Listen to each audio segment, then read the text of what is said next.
अस्सलाम वालेकुम। MD cat के वो स्टूडेंट्स जो 2025 में एज इम्प्रूवर्स ना कि रिपीटर्स अपने आप को अपेयर करवाना चाहते हैं, उनका सबसे बड़ा डिसीजन इस टाइम पर ये बन चुका है कि क्या हमें एफएससी इम्प्रूव करनी चाहिए या हमें एफएससी इम्प्रूव करने की ज़रूरत नहीं है।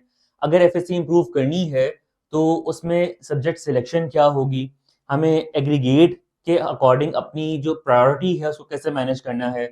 अगर एफएससी भी इम्प्रूव करनी है तो we are as good as freshers. कुछ सब्जेक्ट्स कम हो रहे हैं but we are as good as freshers. तो हमने किस तरीके से अपना टाइम टेबल मैनेज करना है, फिर कंसिस्टेंसी कैसे रिटेन करनी है। आप अगर अपने सीनियर्स को देखो या स्टैट्स को समझने की कोशिश करो तो पिछले साल में क्या हुआ कि बच्चों ने अनरियलिस्टिक गोल्स सेट करने की कोशिश की कि हम एफएससी के 5 सब्जेक्ट्स इंप्रूव करेंगे, 2 हम लोग पार्ट 1 से उठाएंगे, 3 हम लोग पार्ट 2 से उठाएंगे, हम उर्दू भी इंप्रूव कर छोड़ेंगे, हम पाक सिटीज इस्लामाबाद को भी इंप्रूव कर देंगे। इस गोल के ऊपर बच्चों ने अपना काम शुरू किया। जैसे ही जनवरी फेब मार्च आया, उनको पता चला कि भी अप्रैल मई में पेपर्स हैं, तो उन बच्चों का मुझे मैसेज क्या आता है, सर अगर हम लोग किसी पेपर के अंदर अपेयर नहीं होते इम्प्रूवमेंट के पेपर के अंदर, तो क्या हम लोग फेल कंसीडर होंगे या हमारे जो पुराने वाले मार्क्स हैं वो लग जाएंगे। इस सारी चीज का क्या मतलब है कि अगर इस टाइम पर ये डिसीजन ठीक तरह से ना लिया, टाइम टेबल ना मैनेज किया, कंसिस्टेंसी ना मेंटेन की, सब्जेक्ट सिलेक्शन अकल से ना की, एग्रीगेट के अकॉर्डिंग चीजों को डिसाइड ना किया, तो बेटा आपको वो प्रॉब्लम्स फेस करनी पड़ेंगी कि आपका एमडी खराब होगा, आपकी एफएससी इंप्रूव नहीं होगी, आपका टोटल एग्रीगेट इम्पैक्ट होगा और आप बुरी तरह से दोबारा से अपना एक गैप ईयर भी ज़ाया कर चुके होंगे। गैप ईयर का ज़ाया होना टोटली स्टूडेंट की अपनी गलती होती है। ठीक है? पहले साल में वो बच्चा था, छोटा था, फ्रेशर्स को अभी भी हम बता रहे हैं, वो नहीं सुन रहे, अपनी-अपनी मर्ज़ी से लगे हुए हैं। दूसरे साल में जब तुम एक दफ़ा एमडीकैट से गुज़र गए हो, एकेडमीज़ की हकीकत को जान लिया है, ऑनलाइन में क्या चल रहा है, क्या नहीं चल रहा, क्या फ़ायदेमंद चीज़ है, उसकी तरफ आ चुके हो, ये डिसीजंस बन चुके हैं, उसके बावजूद अगर आप गलती कर रहे हो तो it is on you now. ठीक है? तो इस वीडियो को एंड तक वो बच्चे देखें जिनका एग्रीगेट एफएससी की वजह से इम्पैक्ट कर रहा है। ठीक है? उनको सब्जेक्ट सिलेक्शन के अंदर डिसीजन लेना है। सबसे पहला तो ये ऊपर डिसीजन लेना है कि भई एमडी का एफएससी इम्प्रूव करनी भी है या नहीं करनी है। वो डिसीजन ले लिया, फिर सब्जेक्ट सिलेक्शन का डिसीजन ले लिया, फिर कंसिस्टेंसी का डिसीजन ले लिया कि भई हम लोगों ने इसको प्रॉपर्ली लेकर चलना है। टाइम टेबल बना लिया और हमने अपना एग्रीगेट भी सेट कर लिया कि कैसे सब चीज़ों को लेकर चलना है। तो वो बच्चे इसको ज़रूर देखें। इस टाइम पर आज जब मैं ये वीडियो रिकॉर्ड कर रहा हूँ, तो ये वीडियो बहुत इंपॉर्टेंट है यूएचएस के हर स्टूडेंट के लिए, चाहे वो 189 वाला बच्चा है, चाहे 93% एग्रीगेट वाला बच्चा है, चाहे 93.5% एग्रीगेट वाला बच्चा है। ये वीडियो बहुत इंपॉर्टेंट है। केएमयू की क्योंकि बहुत आगे जा चुकी है बात, डिसीजन बन चुका है कि आप इम्प्रूवर हो या आपका इस बार एडमिशन हो रहा है, तो उन बच्चों के लिए भी बहुत इंपॉर्टेंट है जो केएमयू में इस बार क्रैक नहीं कर सके हैं। ये वीडियो फ्रेशर्स के लिए भी इंपॉर्टेंट है क्योंकि अगर अभी आप लोग इंसान के बच्चे बन के काम नहीं कर रहे हो, तो ये फ्यूचर है, ये वीडियो फ्यूचर बन जाएगा आपका। आपकी एफएससी खराब अगर हो रही है इस टाइम पे, आप उसके लिए कुछ नहीं कर रहे हो, आपका एमडी कैट खराब हो रहा है इस टाइम पे, आप उसके लिए कुछ नहीं कर रहे हो, तो ये वीडियो अगले साल आपको देखनी पड़ेगी। तो इस साल इसको देख के खौफ खाओ, सही स्टेप्स लो ताकि आपको दोबारा अगले साल के अंदर ये वाले काम ना करने पड़ रहे हो। और वो बच्चे जो रिकंडक्ट में है, चाहे वो सजाम्बू का रिकंडक्ट है, चाहे वो रिकंडक्ट है आपका सिंध का, ये बच्चे इस वीडियो को सेव करके जरूर रखें, बिकॉज जैसे ही आपका रिकंडक्ट वाइंड अप हो जाता है, आपको अगर जरूरत पड़ती है खुदा ना खास्ता अपने गैप ईयर की तरफ जाने की या किसी इस तरह की चीज के डिसीजन बनने की तरफ जाती है बात, तो फिर ये वीडियो आपको वहां पे भी हेल्प आउट करेगी क्योंकि गाइडेंस यहाँ की स्टैंडर्डाइज होगी। सबसे पहले कि भाई हमें किन बच्चों को एफएससी इम्प्रूवमेंट का डिसीजन, सबसे बड़ी बात है ये कि हमें ये डिसीजन लेना चाहिए कि हमें एफएससी इम्प्रूव करनी है। हर वो बच्चा जिसके मार्क्स एमडी कैट में अगर हम लोग 185 तक भी ले जाते हैं और एक रियलिस्टिक एग्रीगेट के अराउंड मार्क्स नहीं पहुंचते हैं, उस बच्चे को अपनी एफएससी इम्प्रूव करना कंसीडर कर लेनी चाहिए अगर वो बच्चा गैप ईयर के अंदर मौजूद है। 185 का टारगेट मैं क्यों रख रहा हूँ? क्योंकि एमडी कैट के अंदर आउट ऑफ सिलेबस एमसीक्यूज आना, अगले साल नेशनल एमडी कैट होना, तुम लोगों ने पूरी बातें तो माननी नहीं होती हैं, तो वहां पे तुम लोगों ने कुछ गलतियां करनी है, I know it very well. तो 198 का टारगेट रख के हम लोग 91% एग्रीगेट बनाने वाले हों और कहें हमें एफएससी की जरूरत ही नहीं इंप्रूव करने की, तो बेटा ये वो अनरियलिस्टिक गोल है जो आपको झंझोर के उठाएगा 2025 के एमडी कैट वाले दिन। तो उस टाइम पे जागने से बहुत बेहतर है, जब अभी टाइम है तो अभी हम लोग वो होश पकड़ लें जिस होश की हमें जरूरत है। 185 का जो आपका मार्क्स है, एग्रीगेट कैलकुलेटर नेटवर्क की एप्लीकेशन में एमडी कैट सेलेक्ट करो, फ्रंट पे बटन बना है, आपको नजर आ रहा है कि एग्रीगेट कैलकुलेटर वहां पर है। मैं इस वीडियो के डिस्क्रिप्शन में भी लिंक डाल देता हूँ, जाकर पकड़ो उसको, देखो, इसको इस्तेमाल करके अपना देखो कि अगर मैं 185 मार्क्स लगा रहा हूँ, क्या मेरा एग्रीगेट एक अच्छे एग्रीगेट की तरफ जाता हुआ नजर आ रहा है। डिफरेंट प्रोविंसेस का डिफरेंट एग्रीगेट स्कोर होता है, तो आपने अपना बेसिक एग्रीगेट स्कोर देख लेना है। मैं यूएचएस की इस वक्त एग्जांपल लूंगा क्योंकि वहां पे बहुत बड़ी एनॉमली नजर आई है इस बार कि 185 वाला बच्चा भी फारिग हो चुका है, कोई उसका जो एडमिशन है वो नहीं बन रहा। तो 185 लगाकर मार्क्स, क्या मैं 93% के अराउंड पहुंच रहा हूं? अगर आप 185 के अराउंड लगा के 93% पे पहुंच रहे हैं, तो अगले साल यानी 2025 के अंदर इतना आसान पेपर जिस तरह के यूएचएस का आया था, किसी बोर्ड का भी एक्सपेक्टेड नहीं है। पीएमडीसी की तरफ से एक पेपर आएगा, उस एक पेपर के थ्रू आप लोग अपने आप को टेस्ट आउट कर रहे होगे कि आप लोगों का क्रिकेट बनना है या नहीं बनना। तो जब एक पेपर बनेगा, स्टैंडर्डाइज सारी चीजें होंगी, तो ये वाले जो 199 पर 3 बच्चे हैं, 185 पर 1000 बच्चा तो बैठा हुआ है, 190 से 199 के अंदर बहुत सारे बच्चे हैं, ये गेम दोबारा अगले साल के अंदर, एक्चुअली अगले जो आपका एमडीके 2025 है, यहाँ पे नजर नहीं आ रही है एटलीस्ट। तो इसको बहुत केयरफुली देखो कि आपके क्या 185 मार्क्स लगाने के बाद एफएससी के स्कोर्स इतने हैं कि आप 93% क्रॉस कर रहे हो। अगर तो आप 93% क्रॉस कर रहे हो, तो मेरा ख्याल है आपको अब अपना डिसीजन इस चीज के ऊपर लेना है। ये स्टेप 1 था, ये जो मैंने आपको अभी बताया स्टेप 1 था। फिर स्टेप 2 आपका ये बन जाता है कि आपने अब अपना डिसीजन इस बेसिस के ऊपर लेना है कि क्या आपके पूरे एफएससी जो मार्क शीट है उसमें कोई एक ऐसा सब्जेक्ट है जो मेजर नंबर्स कटवा रहा है। जैसे एक बच्चा जिसके 1016 मार्क्स हैं आउट ऑफ 1100, या एक बच्चा वो जिसके 1200 में से 1116 मार्क्स हैं, 1117 मार्क्स हैं, और पता चलता है जी कि फिजिक्स पार्ट 2 में उस बच्चे के 85 में से डायरेक्टली 66 मार्क्स हैं, बाकी सब उसके स्कोर्स ठीक हैं, बाकी बहुत ज्यादा मसला नहीं है। कहीं पे 5 नंबर का डिफरेंस है, कभी कहीं पे 4 नंबर का डिफरेंस है, तो जिस वजह से एक जो स्कोर है वो बना हुआ है। इस बच्चे को अपना इंप्रूवमेंट डिसीजन ले लेना चाहिए, क्योंकि यहाँ पर उसका एग्रीगेट इन्हीं स्कोर्स के साथ ऊपर चला जाएगा और वो अब इस पोजीशन में आ जाएगा कि अपनी पसंद की यूनिवर्सिटी को चूज कर ले। ये बहुत ही मुश्किल बात नहीं है, अगर नहीं समझ आइए थोड़ा सा रिवाइंड करो, एक एक चीज को 1x पर रख के, आप लोग वीडियोस 2x 3x पे भी देखना शुरू हो गए हुए हो, तो 1x पर रखकर प्रॉपर्ली सुनो, तुम लोगों को समझ आ जाएगी। ये 2 स्टेप्स आप लोगों को ये चीज बताएंगे कि इम्प्रूवमेंट ईयर की तरफ, एफएससी की तरफ जाना है या नहीं जाना।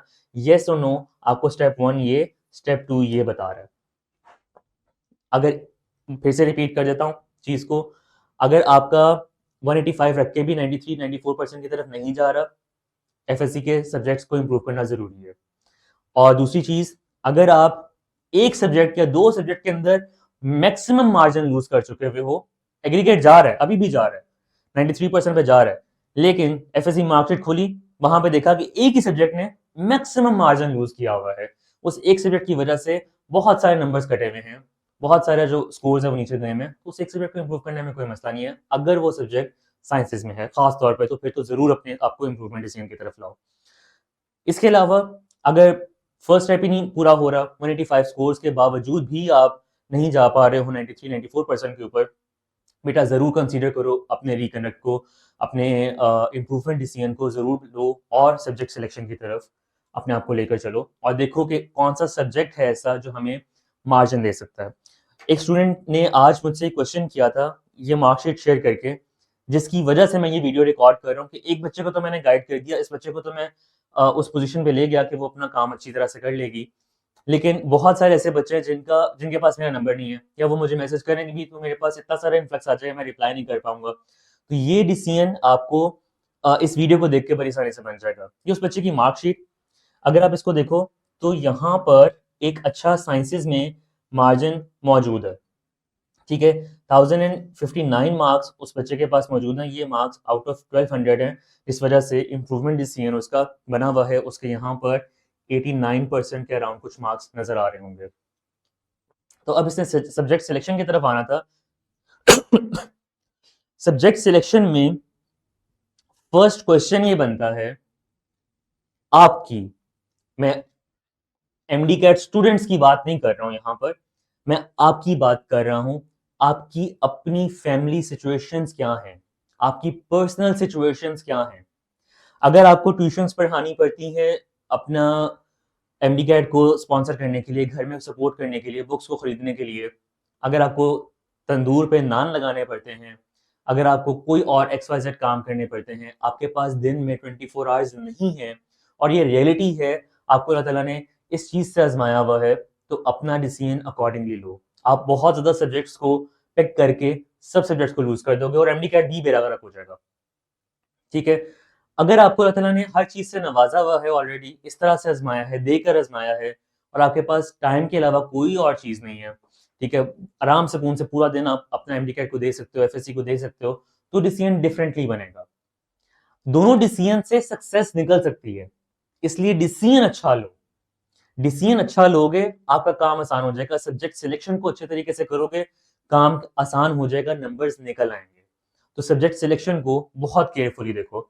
अगर हम इस बच्चे की बात करें, बायोलॉजी, फिजिक्स, केमिस्ट्री में हमें नजर आ रहा है यहाँ पे भी अच्छा खासा मार्जिन है, ठीक है, आपके पास इधर भी अच्छा खासा मार्जिन है, और खास तौर पे यहाँ पर फिजिक्स पार्ट 2 में बहुत ज्यादा मार्जिन इस बच्चे के पास है।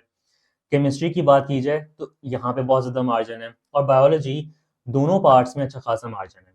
हम इंग्लिश की बात करें तो मार्जिन ज़रूर है, लेकिन बहुत ज़्यादा मार्जिन नहीं है। और जब इस बच्चे की कैपेसिटी की बात करूं मैं, इस बच्चे की अपनी पर्सनल सिचुएशंस पे कैपेसिटी की बात करूं, एमडी कैट स्कोर प्रेडिक्टर इसका 178 पर है, काम करने की ज़रूरत है, तभी 185 189 तक जाएगा, स्कोर प्रेडिक्टर जाएगा तभी काम बन सकेगा। अभी कुछ चैप्टर्स, कुछ चीज़ें देखी हैं, जनून बैच का बच्चा है, बहुत कम चीज़ें देखी हैं, अभी से 178 स्कोर प्रेडिक्टर बता रहा है कि अभी बहुत ज़्यादा काम की ज़रूरत है, वीकनेसेस ज़्यादा हैं, काम करना है, वो बच्ची काम कर रही है इस पर। इन सारी सिचुएशंस ने एक्चुअली लाके इस पॉइंट पे खड़ा किया कि हम 4 सब्जेक्ट से ज़्यादा पिक नहीं कर सकते।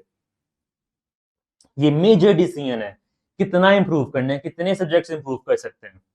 हम कहते हैं सर देखें हम ना 1200 नंबर है ना, तो 1199 तक जाना चाहते हैं, हम सारा कुछ इंप्रूव कर लेंगे।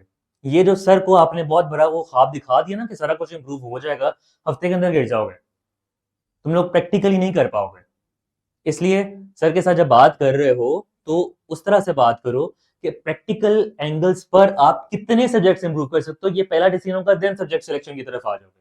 और ये सब डिसीजन हम लोग मार्कशीट देख के कर रहे हैं, मार्कशीट देखे बगैर अपने हवाओं में यूट्यूब की वीडियो देख के कि भाई अल्लाह का नाम लेके शुरू कर दो, सारा कुछ इंप्रूव करना शुरू कर दो, किसी ने बना दिया वीडियो, तो बेटा आपको वो वीडियो के नीचे जाके बाद में बता रहे होगे कि भाई मेरा बेड़ा गर्क हो गया, बाकी बच्चे ना कर पा रहे हो। तो इंसान के बच्चे बन के अभी से अपने डिसीजंस को केयरफुली लो, ठीक है। आप इतने छोटे नहीं हो कि आपको हाथ पकड़ के चलाया जाए, आप डिसीजंस लेने की पोजीशन में हो, आपके पेरेंट्स आपको ट्रस्ट करते हैं कि आप डिसीजंस लो अपने ये वाले, तो आप इन सब डिसीजंस को बहुत केयरफुली लो। सब्जेक्ट की नंबर ऑफ सब्जेक्ट सिलेक्शन हो गई।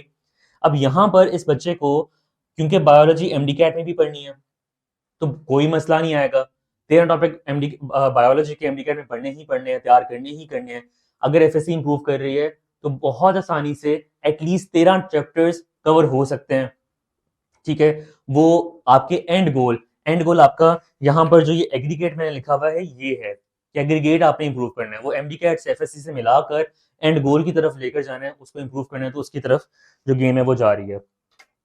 तो इसने अपने बायोलॉजी को पिक करना है, बहुत अच्छी बात होगी, अच्छा खासा मार्जिन भी है नंबर्स का, बहुत आसानी से इंप्रूव किया जा सकता है, क्योंकि अभी तकरीबन 8 महीने में से 3-4 महीने ज़ाया कर दिए हैं, बाकी जो महीने हैं पड़े हुए हैं।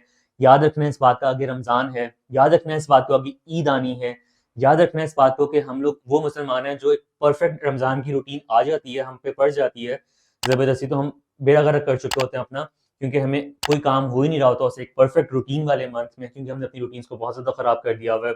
तो इस सारी चीज़ों को याद रखते हुए इस बच्चे ने पिक किया जी मैंने 4 सब्जेक्ट्स को मैं हर हाल में इंप्रूव कर सकती हूँ। अब इन 4 सब्जेक्ट्स के अंदर हमने 2 सब्जेक्ट्स ये वाले पकड़ लिए। अब फिजिक्स पार्ट 1 क्योंकि आसान लगती है इसलिए इंप्रूव कर लेते हैं, 2 मार्क्स यहाँ से बन जाएंगे, 78-80 पे चला जाएगा, बाकी जो 5 मार्क्स से मिल जाएंगे, तकरीबन 7 मार्क्स की इंप्रूवमेंट बन रही है, गलत डिसीजन है। मार्जिन देखो 66 से 85 पे अच्छा खासा मार्जिन है, सुकून से जाएंगे इसकी तरफ। बच्चे ने सब्जेक्ट्स पकड़ लिया, ये हमारे पास टोटल 3 सब्जेक्ट्स की इंप्रूवमेंट का डिसीजन ऑलरेडी बन चुका। केमिस्ट्री के अंदर हमने ये वाला सब्जेक्ट इंप्रूव किया, हमारे पास बहुत अच्छा डिसीजन एक बना, हमने बड़ी आसानी से काम कर लिया। क्या केमिस्ट्री को छोड़ के इंग्लिश को पकड़ लिया जाए तो काम आसान होगा? इस बच्चे की बैकग्राउंड देखी जाए तो इंग्लिश में 92% पे मार्क्स आए, उर्दू में 8 सब्जेक्ट्स की बैकग्राउंड देखूं तो मार्क्स से कटवा रही है। इसका मतलब है कि इंग्लिश को मैं अगर इम्प्रूव कर भी लूंगा तो 88 से 12 नंबर का डिफरेंस देखने की जगह मुझे ये देखना है कि 88 से ये मैक्सिमम 95 तक जाएगी। तो अगर ये वाला मार्जिन है तो इसके अंदर इंप्रूवमेंट लेने की जगह बहुत अच्छी बात होगी कि मैं उसको ये वाला मार्जिन दिलवाऊं और ये अच्छे तरीके से नंबर्स को इम्प्रूव करे और वो नंबर्स की इम्प्रूवमेंट का डिसीजन हेल्प आउट करे इस बच्चे को इसके एमडी कैट के अंदर भी। एमडी कैट फिजिक्स भी इंप्रूव हो रही है, एमडी कैट केमिस्ट्री भी इंप्रूव हो रही है, एमडी कैट बायोलॉजी भी इंप्रूव हो रही है। क्योंकि एफएससी पढ़नी है तो बहुत ज्यादा अपने जो एमडी कैट के बुक रीडिंग हम छोड़ देते हैं वो करनी पड़ेगी, क्योंकि जुनून बैच में ऑलरेडी इनरोल्ड है तो काम करना पड़ेगा। सबसे मजे की बात, इस बच्चे को ये तीनों सब्जेक्ट्स के जो लेक्चर्स हैं वो किसी अकेडमी जाकर लेने की जरूरत नहीं है, नेट पर फ्री ऑफ कॉस्ट करवा रहा है, इसी यूट्यूब चैनल के ऊपर करवा रहा है, डेली बेसिस पे करवा रहा है। कल फिजिक्स का लेक्चर हुआ, बच्चे ने लेक्चर लिया, वो अपने इंप्रूवमेंट डिसीजन को मजीद बेहतर तरीके से कर सकती है, टाइम सेव हो रहा है तो काम बन रहा है। वापस चलते हैं। अब ये वाला स्टेप एक आ जाता है, इस स्टेप को लेना, इस स्टेप के ऊपर काम करना बहुत इंपॉर्टेंट है। कैसे काम करना है, ये ज़रा छोटी सी एक वर्किंग कर लेते हैं, हमें इससे आइडिया हो जाएगा कि हमने अपनी एक्सपेक्टेशंस किस तरह से बिल्डअप करनी है और उन एक्सपेक्टेशंस के ऊपर, अपनी एक्सपेक्टेशंस के ऊपर कैसे उतरना है। यहां पर 1059 इसके मार्क्स हैं, this is 89% of the of 2 years of our life actually. ठीक है, ये 2 साल को डिफाइन करने वाले मार्क्स हैं कि 2 साल में इस बच्चे ने जो कुछ किया, ये बहुत अच्छा बच्चा था, गंदा कॉलेज मिला, ये बहुत गंदा बच्चा था, अच्छा कॉलेज मिला, व्हाटसोएवर द सिचुएशन इज, ये नंबर आपके सामने है। इन नंबर्स की बेसिस पे हमने देखना है कि अगर ये 4 सब्जेक्ट्स इंप्रूव करे और इसमें 89% मार्क्स आए तो क्या एग्रीगेट के अंदर कुछ इंप्रूवमेंट आती है? मैं कहूंगा कि आप इस बच्चे की वर्किंग पे खुद जरा करके देखो, आपको खुद ब खुद नजर आएगा कि एक अच्छी इंप्रूवमेंट यहाँ पे आती है।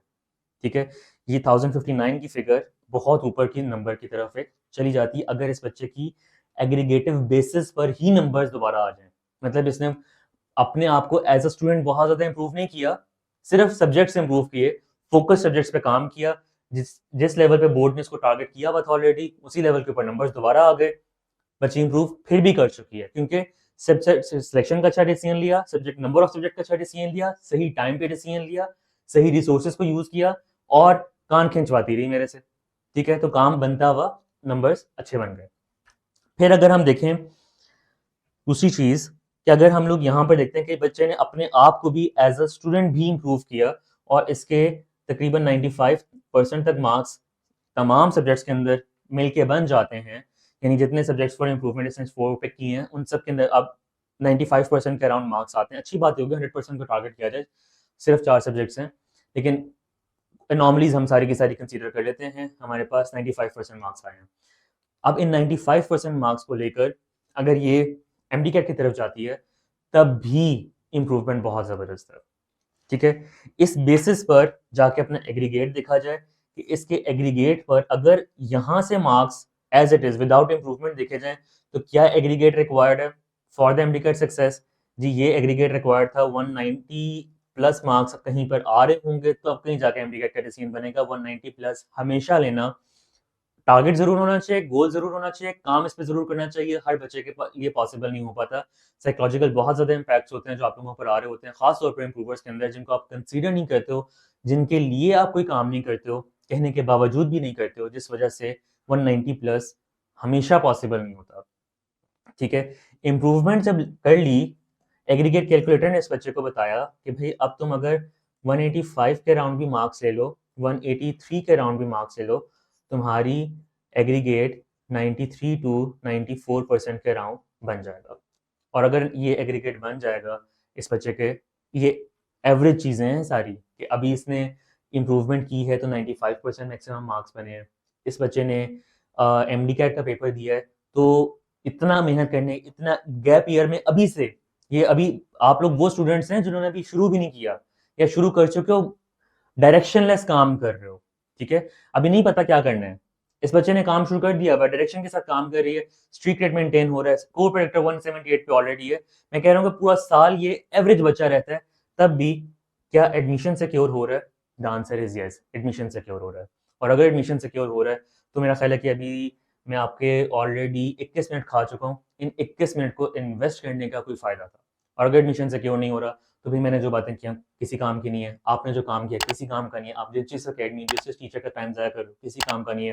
Let them work on their things, you work on whatever you are interested in, क्योंकि अगर आप उस चीज़ के ऊपर काम करोगे तो आई एम श्योर आप दिल लगा के काम करोगे, आप ज़्यादा बेहतर तरीके से उसके रिजल्ट निकाल सकोगे। तो ये सारा गेम थी आपकी एफएससी इम्प्रूवमेंट डिसीजन की। हमने टॉपिक नंबर 1 को पिक किया, हमने टॉपिक नंबर 3 को पिक किया। टाइम टेबल के ऊपर बहुत थोड़ी सी बात करूंगा। जो भी सब्जेक्ट्स पिक कर लो इम्प्रूवमेंट के लिए, बेटा किसी एकेडमी जाकर अपने ट्रेवल टाइम को लगाकर अपना वक्त ज़ाया करने की ज़रूरत नहीं है। नियर पर आपको एफएससी के lectures totally free of cost पकड़ा रहा है, इनको यूज़ करो। टेस्टिंग की ज़रूरत है, टेस्टिंग भी है, बैच ज्वाइन कर लो, टेस्टिंग आपकी ऑलरेडी हो रही है, आप बड़े आसानी से सारी चीज़ को इम्प्रूव कर लोगे। पिछले सालों में स्टूडेंट्स ने किया है। लास्ट ईयर एक ऐसा स्टूडेंट जिसके 1100 में से 950 मार्क्स थे, और एक ऐसा बच्चा जिसके एफएससी वो एमडी कैट स्कोर 98 आया, ठीक है, नहीं प्रिपेयर्ड था, वो पैनिक कर रहा था, बहुत ज़्यादा मसले थे। इस बच्चे का इस साल कंफर्म्ड एडमिशन हो रहा है, बिकॉज इस साल इस बच्चे ने 1020 और 194 मार्क्स सिक्योर किए हुए हैं। क्यों ये सब चीज़ें पॉसिबल हो सकी? क्योंकि ये बच्चा मेरे पास मार्च में नहीं आया कि सर मेरा ये हाल हो चुका है, मुझे किसी तरह से इंप्रूव करें। ना मैं उस टाइम पे एफएससी इंप्रूव करवा सकता हूँ, मैं एमडी कैट के अंदर भी लिमिटेड काम कर सकता हूँ। ये वो वक्त है जिसके अंदर आप जितना मर्जी बेरागर पीछे कर चुके हो, अगर सोच लिया है कि एमडी कैट करना है, क्लियर करना है, व्हाइट बोर्ड तक पहुंचना है, और उसके लिए कुछ भी करने के लिए तैयार हो, तो काम हो सकता है, उसके ऊपर रिजल्ट निकाले जा सकते हैं, गारंटेड रिजल्ट्स निकाले जा सकते हैं। मेरा ख्याल है कि ये बच्चा किसी भी एकेडमी, इवन आपके पास भी अगर आके बैठा हुआ होगा तो आप यही कहोगे कि भाई तुमने 950 नंबर पता नहीं कैसे पकड़ लिए अपने, तुम्हारे तो इतने भी नहीं बन रहे थे, 90 नंबर्स बता रहे हैं कि तुम्हारे कोई कॉन्सेप्ट नहीं, कुछ नहीं है, तुम फारिग हो, छोड़ दो मेमोरी कैट। ये बच्चा यहाँ से बहुत ऊपर की गेम की तरफ जा चुका है। बहुत सारे बच्चे जिनके 1100 मार्क्स में से बहुत ज़बरदस्त किस्म के मार्क्स हैं, वो भी इस वक्त एमडी कैट में रह चुके हैं गलत डिसीजंस की वजह से। If you are taking the wrong decisions, आपका अंजाम वो हो रहा है। मैं कोई शुगर कोट नहीं करूंगा, मैं डीमोटिवेट अगर आप हो रहे हो इससे तो भाई हो जाओ तुम डीमोटिवेट, क्योंकि उसी चीज़ को ये बॉटम हिट करके ही शायद तुम ऊपर आ सको। लेकिन तुम्हें अपने आप को केयरफुली इन सब चीज़ों के ऊपर समझना, फिर उसके ऊपर आगे चलना बहुत ज़रूरी होगा। अदरवाइज तुम्हारे कोई रिजल्ट्स नहीं आ रहे हैं, तुम लाइफ का एक साल ज़ाया कर रहे हो। Consistency, last topic. बच्चे अपने गोल्स को, अपनी टू डू लिस्ट को अपना किबला मान लो। जहां पर तुम बैठे हो, जहां पर तुम पढ़ रहे हो, जिस जगह पर तुम्हारा काम चल रहा है पढ़ाई का, उस जगह पर अपने टू डू लिस्ट लिखो, उसके ऊपर क्लियर मार्किंग करो। पिक अ पर्सन, लाइफ में कोई भी हो सकता है ये बच्चा। मैं बहुत दफ़ा ये चीज़ें रिपीट कर चुका हूँ, स्टूडेंट्स बहुत ज़्यादा रिपीट कर चुके हैं, वो डायरेक्टली मेरे साथ, मेरे काउंसलर्स के साथ, सक्सेस ऑफिसर्स के साथ काम कर रहे होते हैं। मैं आपको रिकमेंड करूंगा, you pick any person that you want, उस पर्सन के साथ अपनी कंसिस्टेंसी बाइंड कर लो। टू डू लिस्ट पकड़ी है, खुद से टू डू लिस्ट के ऊपर सारा काम किया है। जनून बैच और हदफ बैच आपका इस टाइम पे अगर एफएससी एमडी का दोनों का इम्प्रूवर आपका जर्नी चल रहा है, इन दोनों की अलाइनमेंट आपने बना ली, अपनी सारा काम किया है, दिन की to do list find up की है, एक टेक्स्ट ड्रॉप कर दिया है कि मैंने टू डू लिस्ट कर ली है। नेपर की कम्युनिटी के अंदर पोल क्रिएट हुआ होता है, दोनों चीज़ों का मार्क कर दिया कि भाई मेरी टू डू लिस्ट हो गई कंप्लीट, मैंने अपना काम कंप्लीट कर लिया। अगर काम कंप्लीट हो गया तुम पे नींद हलाल है, अगर काम कंप्लीट नहीं हुआ तुम पे नींद हराम है। काम खत्म करो फिर सो, पनिश योरसेल्फ, अदरवाइज आपको पीएमडीसी आपको वक्त पनिश करेगा, और वक्त की पनिशमेंट आप बर्दाश्त नहीं कर पाओगे, बिकॉज बहुत बुरे हालात में आप फंस जाओगे उसके बाद। मेरी बातें कड़वी ज़रूर हैं, लेकिन ये वो चीज़ें हैं जिनको अगर तुम थोड़ा सा अभी हजम कर लोगे, अभी समझ लोगे, अभी इनके ऊपर काम शुरू कर दोगे, तो आप खुद इस चीज को, आप समझ रहे हो इस चीज को, आप खुद इस चीज को मान रहे हो कि ये पॉइंट्स, ये सारे काम आपको आपके गोल तक पहुंचा देंगे। तो अगर गोल तक धक्का लग के पहुंचना है तो यार खा ले धक्का मेरे से और चला जा अपने गोल की तरफ। Thank you so much. Allah Hafiz.